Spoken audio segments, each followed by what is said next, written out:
वसईत 2 महिलांना चिरडले आहे।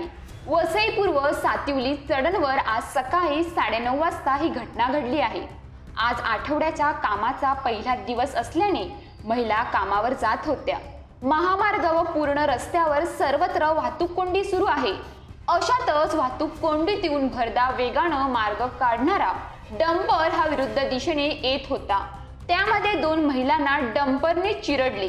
2 महिलांना आठवड्याच्या पहिल्या दिवशी चिरडल्याने वाहन चालकांविरुद्ध तीव्र संताप व्यक्त होत असून चालकाविरोधात गुन्हा दाखल करून व वाली पोलिसांनी आरोपीला अटक केली आहे।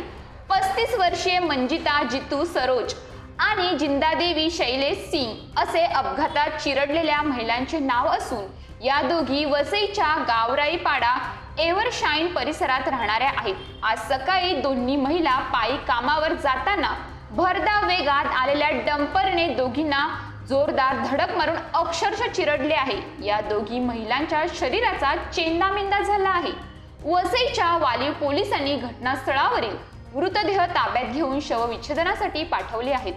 यावर डंपर चालकावर वाली पोलीस ठाण्यात निष्काळजीपणे वाहन चालवून जाणीवपूर्वक अपघात केला असल्याचा गुन्हा दाखल करून आरोपी चालकाला अटक केली आहे।